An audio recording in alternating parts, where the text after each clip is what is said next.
Hello everyone, सभी को जय मां सरस्वती। देखो, आज हम लोग बात करने वाले हैं कि सर जी हम लोग इस बार CUT UG 2025 की तैयारी कैसे करें कि हम लोग अपने ड्रीम कॉलेज जैसे कि BHU है ना, DU और AU मतलब इलाहाबाद यूनिवर्सिटीज, MU है ना, JMI और JNU, भीमराव अंबेडकर यूनिवर्सिटीज, मतलब ऐसे जितने भी सारे टॉप मोस्ट यूनिवर्सिटीज हैं जिनमें पढ़ने का सपना सबका होता है। और एक बार सभी लोग ना लास्ट में कमेंट करके बताओगे कि किस कॉलेज से पढ़ने का सपना है या किस यूनिवर्सिटीज से पढ़ने का सपना है ना, तो बताना कमेंट बॉक्स में कमेंट करके। तो ऐसे जितने भी सारे मतलब टॉप मोस्ट यूनिवर्सिटीज हैं उनमें अगर हमें एडमिशन लेना है तो हमें CUT UG 2025 में बहुत अच्छा स्कोर करना पड़ेगा, मतलब बहुत अच्छा, क्योंकि इन सभी में पढ़ने का सपना लगभग हर एक बच्चे का होता है। तो इन सभी हम कह सकते हैं कि इन सभी यूनिवर्सिटीज़ का कट ऑफ बहुत हाई जाता है और अगर हमें यूनिवर्सिटीज में पढ़ना है तो हमें स्टार्टिंग से ही तैयारी करना पड़ेगा बहुत अच्छे से। अब देखो, इस टाइम ऐसे बहुत सारे बच्चे होंगे जो क्लास 12 पास कर चुके होंगे, वो भी CUT UG 2025 का तैयारी करेंगे क्योंकि उन्हें जो कॉलेज चाहिए था वो उन्हें मिला नहीं है ना, तो वो भी तैयारी करेंगे। और जो भी क्लास 12 में हैं वो भी तैयारी करेंगे, है ना। और बहुत लोग तो जो क्लास 12 में हैं वो वेट कर रहे होंगे, सर बोर्ड एग्जाम खत्म होगा तब तैयारी करेंगे, है ना। तो उसका वेट मत करना, हम पहले करा रहे हैं, मतलब पहले ही बता दे रहे हैं, कर सकते हो, कोई दिक्कत नहीं है, लेकिन तो चांस बहुत कम हो जाएगा क्योंकि हम बताए ना कट ऑफ बहुत हाई जाएगा। अब अगर उस कट ऑफ को पार करना है और सबसे अच्छा नंबर लाना है तो हमें स्टार्टिंग से पहले से ही चीज़ों को अच्छे से पढ़ना पड़ेगा, तैयारी करनी पड़ेगी। और इसका सिलेबस कुछ अलग नहीं है, हमारे बोर्ड एग्जाम का सिलेबस है, हाँ बस थोड़ा सा डिफरेंस है। तो उस डिफरेंस को बहुत अच्छे से समझना है और उसके हिसाब से हमको अपनी तैयारी करनी है ना, ये बात याद रखना। देखो, अगर सबसे पहली बात करें सर इसके एग्जाम पैटर्न की, सर इसका एग्जाम पैटर्न क्या होता है ना, क्योंकि अगर देखो हमें जिस चीज़ के लिए फाइट करना है अगर उसके बारे में अच्छे से अगर नहीं पता होगा तो हम क्या करेंगे, जाके मुंह देखेंगे बस, ये तो होगा नहीं ना। तो हमको अच्छे से चीज़ें पता रहे एकदम। तो देखो, अगर बात करें एग्जाम पैटर्न में, देखो एग्जाम पैटर्न में 3 सेक्शन होता है। एक होता है लैंग्वेज का, ठीक है, लैंग्वेज में कुछ नहीं करना है, हमको हिंदी या इंग्लिश में से कोई एक चूज करना है। तो वो चीज़ अभी से डिसाइड कर लो, बात के लिए मत छोड़ो, अभी से कि हमको हिंदी या इंग्लिश किसका एग्जाम देना है, वो अभी से डिसाइड कर लो। और इसमें से कोई एक सब्जेक्ट पढ़ना शुरू कर दो, उसका ग्रामर पोर्शन अच्छे से पढ़ो। और बहुत आसान होता है, बहुत आसान, मुश्किल से अगर 10 दिन 15 दिन पढ़ लोगे तो मजा आ जाएगा, खत्म हिंदी इंग्लिश, मतलब कोई एक सब्जेक्ट पढ़ लोगे हो जाएगा। और इसमें सबसे मोस्ट इंपॉर्टेंट होता है सर डोमेन। जो डोमेन होता है ना, डोमेन सब्जेक्ट में आता है वो जो हम लोग क्लास 12 में पढ़े हैं, जैसे कि फिजिक्स, केमिस्ट्री, मैथ, है ना, बायो, कॉमर्स वाले कॉमर्स में, फिर आर्ट वाले आर्ट में, जिनका जो मेन सब्जेक्ट होगा क्लास 12 में वही डोमेन सब्जेक्ट में होगा उनका मेन सब्जेक्ट। तो उस सब्जेक्ट का देना पड़ेगा उन्हें टेस्ट। और सबसे लास्ट में आता है जीटी में क्या होता है, जनरल टेस्ट, मतलब करंट अफेयर, जीके, है ना, रीजनिंग, मैथमेटिक्स, है ना, वो सब ये सब आता है जीटी में। और ये भी बहुत इंपॉर्टेंट है और हम बताए हैं और बार बार कह रहे हैं कि जब भी हम CUT का फॉर्म भरेंगे तो उस टाइम 1 होगा लैंग्वेज और 3 होगा डोमेन। जो क्लास 12 में हमारा 3 या 2 जो मेन सब्जेक्ट होगा जिससे हमें आगे की पढ़ाई करनी होगी वो हमारा होगा डोमेन सब्जेक्ट, और लास्ट में जीटी लेना पड़ेगा। अगर ये 3 में से हम लैंग्वेज में से कोई एक सब्जेक्ट लेंगे, हिंदी या इंग्लिश, इसमें से 3 सब्जेक्ट लेंगे जो भी हमारा डोमेन सब्जेक्ट होगा, ठीक है, जो हम क्लास 12 में पढ़े होंगे वो होगा, और जीटी तो एक रहेगा ही रहेगा। अगर ये पांचों को हम ले लेंगे तो हम जिस भी यूनिवर्सिटीज या कॉलेज में पढ़ना चाहते हैं उसमें आराम से हमारा एडमिशन हो जाएगा। लेकिन ये है कि हमें इन सभी का तैयारी कैसे करना पड़ेगा, ये तो सब्जेक्ट हो गया, इनका सिलेबस क्या होगा। जैसे हिंदी या इंग्लिश है, अगर हमको हिंदी पढ़ना तो हिंदी का सिलेबस क्या है, हमें हिंदी में क्या क्या चीज़ें पढ़नी है, किसको हमें तैयार करना है कि हम हिंदी में 200 में से 200 ला दें। डोमेन में अगर फिजिक्स केमिस्ट्री मैथ है तो हमें फिजिक्स केमिस्ट्री मैथ में कौन कौन से चैप्टर पढ़ने हैं, कौन कौन से टॉपिक पढ़ने हैं। जो क्लास 12 में पढ़े हैं वही पढ़ने, कुछ एक्स्ट्रा भी पढ़ने हैं क्योंकि कुछ एक्स्ट्रा भी पढ़ना होता है ना। उसके बाद जीटी में हमें कौन कौन सा टॉपिक पढ़ना है, तो इन सब का हमको पता करना पड़ेगा सिलेबस।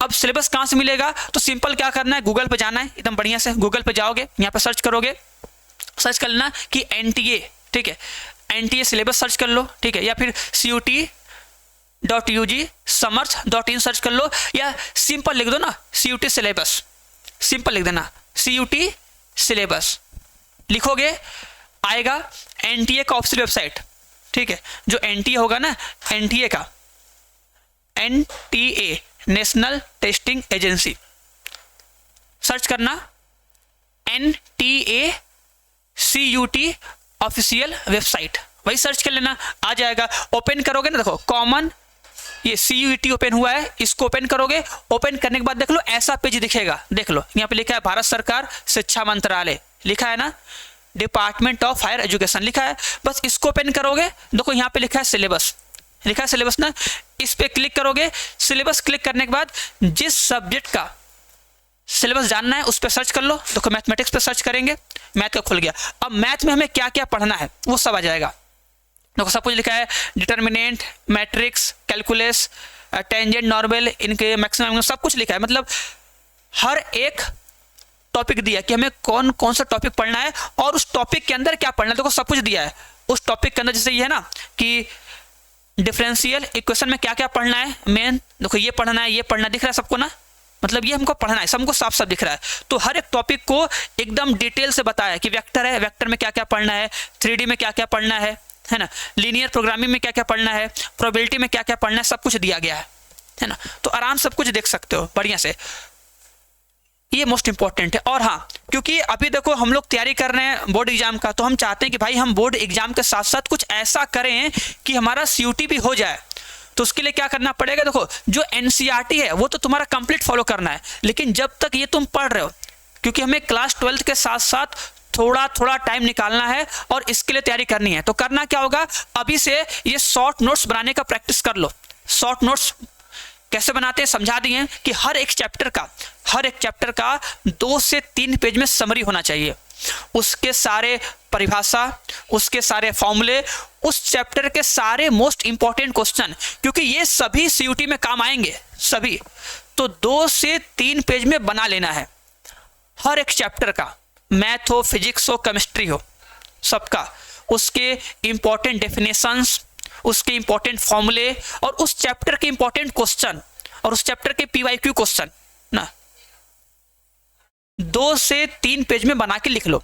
तो ऐसे हर चैप्टर का अभी से शॉर्ट नोट्स बनाना शुरू कर दो। शॉर्ट नोट्स बनाओगे तो बोर्ड एग्जाम में भी काम आएगा रिवाइज करने में, और जब बोर्ड एग्जाम खत्म हो जाएगा तो CUT के लिए सबसे बेस्ट रहेगा, क्योंकि उस टाइम हम लोग उससे रिवाइज करेंगे और केवल क्वेश्चन प्रैक्टिस करेंगे। और क्वेश्चन प्रैक्टिस क्यों करेंगे, क्योंकि अभी जो मेरा बोर्ड एग्जाम है, बोर्ड एग्जाम में क्या होता है, बुक से जो आता है वो केवल आता है थ्योरी बेस्ड, और मतलब MCQ बहुत कम आता है, ऑब्जेक्टिव 5 ठो 10 ठो 20 ठो ऐसे आता है, और बहुत कम दिया भी होता है।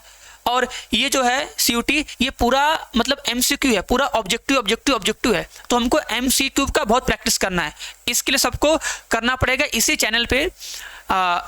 पिछले साल के लगभग हमको लग रहा है कि कम से कम 200 क्वेश्चन करवाए हैं, लगभग 200 मैथ के क्वेश्चन करवाए हैं। PYQ जाके देखोगे तो PYQ सीरीज होगा, जिसमें हम लगभग मतलब 28 या 30 लेक्चर लिए हैं। उन सभी लेक्चर्स को देखो, उन सभी सवाल को लगाओ, उनको अच्छे से रिवाइज करो, वो काम करो, क्योंकि जितने MCQ लगाओगे उतना बेहतर रहेगा, क्योंकि ये सब्जेक्टिव एग्जाम है नहीं, इसका पैटर्न अलग है ना, ये करना पड़ेगा। और हाँ, डेली सब लोग अभी से 2 से 3 घंटे फिक्स कर लो। हमको मतलब बहुत लोग को लगेगा सर ये कभी हो ही नहीं पाएगा, लेकिन ये अभी से करो। अगर चाहते हो अपने कॉलेज में पढ़ना, अगर है कि नहीं सर जी हम इस बार फर्स्ट बार में ही हम चाहते हैं कि हम जिस कॉलेज से पढ़ना चाहते हैं उसमें पढ़ें, हम बाकी सबकी तरफ पछताएं ना, ना। तो अभी से 2 घंटे 3 घंटे एकदम फिक्स कर लो ना।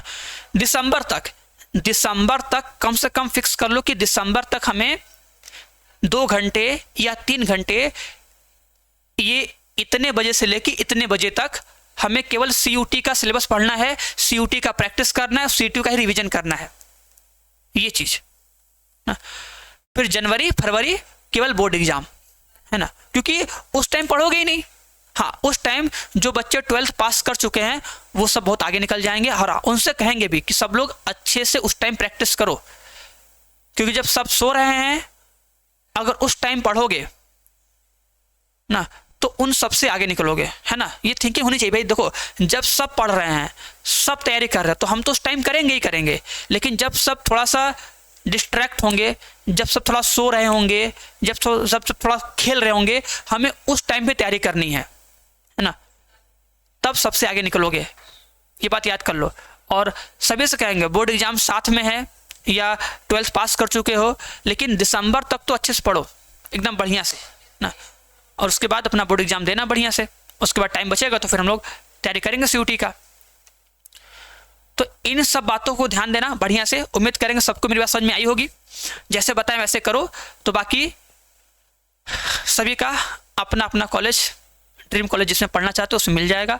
आराम से पढ़ाई करो। एक अच्छा कॉलेज बहुत बेहतर होता है हमारे फ्यूचर के लिए, ये बात जान लो, ये मोस्ट इंपॉर्टेंट है। वैसे तो हम कहीं से पढ़ सकते हैं, लेकिन अगर अच्छा कॉलेज मिल गया ना तो लाइफ बन जाती है ना। अच्छे टीचर्स, अच्छा माहौल, सब कुछ मिलता है, मज़ा आ जाता है एकदम। ओके, चलो, तो उम्मीद करेंगे सभी को मेरी बात समझ में आई होगी। तो मिलते हैं नेक्स्ट क्लास में। सभी को बाय बाय, सभी को टाटा। हाँ, अगर कोई डाउट होगा तो उसे कमेंट बॉक्स में कमेंट कर देना, हम नेक्स्ट लाइव में उसे बता देंगे। ठीक है, चलो, सभी को बाय बाय।